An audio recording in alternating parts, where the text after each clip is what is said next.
क्या चुनाव में मोदी जी का ग्राफ नीचे आ रहा है? क्या ट्रेंडिंग में चुनावी पोल में पिछड़ रहे हैं मोदी जी, या जो डैमेज हुआ है उस डैमेज को कंट्रोल करने के लिए इंटरव्यू देना पड़ा और इंटरव्यू में इलेक्टोरल बॉन्ड के सवाल पर जवाब भी देना पड़ा।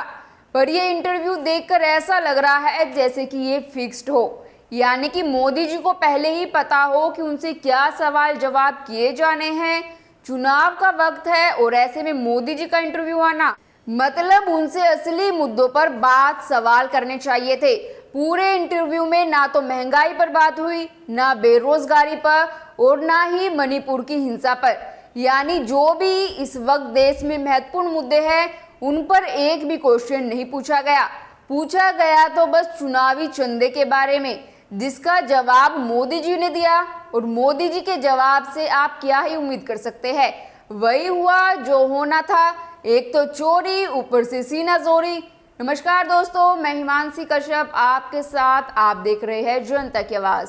कल प्रधानमंत्री मोदी ने न्यूज एजेंसी ANI को जब इंटरव्यू दिया तो उन्हीं की चर्चा हो रही थी, मतलब कि PM मोदी की ही चर्चा हो रही थी। मोदी जी जो बोलते हैं उसकी चर्चा तो गोदी मीडिया करती ही है, लेकिन इसी बीच कई ऐसी बातें मोदी जी बोल गए जो खुद उनकी ही सरकार को कॉन्ट्राडिक्ट कर रही है, मतलब खुद की ही सरकार को गलत ठहरा रहे हैं। यानी मोदी सरकार कुछ और बोल रही है और PM मोदी जी कुछ और बोल रहे हैं।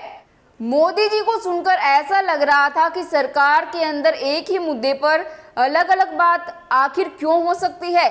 क्या वाकई में चुनाव के लिए PM मोदी झूठ बोल रहे हैं?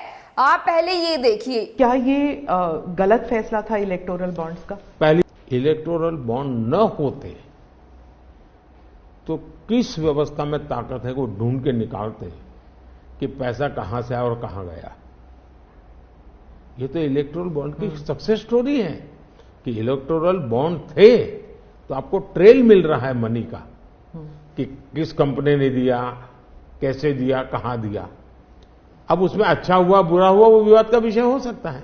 सुना आपने, मोदी जी ने कहा इलेक्टोरल बॉन्ड के कारण आपको मनी ट्रेल का पता चल रहा है, किस कंपनी ने पैसा दिया, उन्होंने पैसे किसे दिए, पैसे कहां दिया, इन सवालों के जवाब मिल पा रहे हैं। इसलिए मैं कहता हूं कि जब विपक्षी दल ईमानदारी से सोचेंगे तो हर किसी को पछतावा होगा। प्रधानमंत्री ने कहा जो लोग डेटा पब्लिक होने को लेकर हल्ला मचा रहे हैं उन्हें बाद में अफसोस होगा, उन्होंने देश को काले धन की तरफ धकेला है। दोस्तों, इससे पहले भी मोदी जी इलेक्टोरल बॉन्ड पर बोले थे और कुछ ऐसा ही बोले थे। PM मोदी ने कहा कि हम इलेक्टोरल बॉन्ड लेकर आए, इसलिए आज आप बता पा रहे हैं कि किसने किसको पैसा दिया। ये भी जानकारी मिल पा रही है कि कितना पैसा किस तरह से दिया गया। अगर ऐसा नहीं होता तो आपको इसके बारे में पता ही नहीं चलता।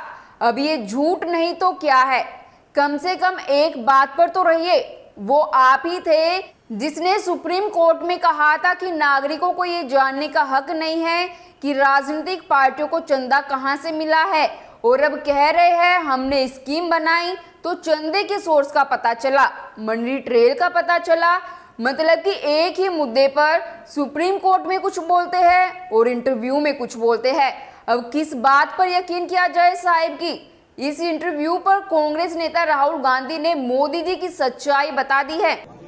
जब उन लोगों ने इलेक्टोरल बॉन्ड दिया है उसी के एकदम बाद उनको या तो कॉन्ट्रैक्ट मिला है या फिर जो CBI का उन पर इंक्वायरी हो रही थी वो हटाई गई। तो ये प्रधानमंत्री पकड़े गए हैं, इसीलिए ये ANI को इंटरव्यू दे रहे हैं। दोस्तों, चुनावी बॉन्ड के क्वेश्चन पर पत्रकार स्मिता प्रकाश ने काउंटर क्वेश्चन तक नहीं किया। ये भी नहीं पूछा कि आपकी सरकार ने इलेक्टोरल बॉन्ड की जानकारी को RTI एक्ट से बाहर रखा और आपने जानकारी देने से मना कर दिया। आपने तो बोला था कि नागरिकों को जानने का अधिकार है ही नहीं, कोई नागरिक नहीं जान सकता कि पैसा कहां गया, कहां से आ रहा है। ये सुप्रीम कोर्ट थी जिसने इलेक्टोरल बॉन्ड रद्द किया और जनता को पता चल सका, और अब इस पर मोदी जी इतना झूठ क्यों बोल रहे हैं? आपसे तो अभी तक ये भी नहीं हुआ कि एक जांच कमेटी ही बना दी जाए जिससे जाना जा सके कि 1.5 करोड़ कमाने वाली कंपनी भाजपा को 150 करोड़ रुपए कैसे चुनावी चंदा दे सकती है? अडानी ने गरीब किसान को बेवकूफ बनाकर कैसे आपको चंदा दिया? बीफ कंपनी से आपने कैसे चंदा ले लिया? इन पर भी बात होनी चाहिए थी, कम से कम 2 शब्द बोलने चाहिए थे। खैर, आपकी इस मुद्दे पर क्या राय है हमें कमेंट कर जरूर बताएं और बाकी खबरों के लिए देखते रहिए जनता की आवाज। वीडियो को लाइक करें, शेयर करें और अगर पहली बार जनता की आवाज न्यूज चैनल को देख रहे हैं तो चैनल को सब्सक्राइब भी करें और घंटी जरूर बजाएं, चैनल की भी और सरकार की भी। आज की नेशनल मीडिया के मुकाबले में जनता का साथ दीजिए और उसकी ताकत बनिए, जनता की आवाज बनिए और हो सके तो इसके लिए चैनल को ज्वाइन भी करें।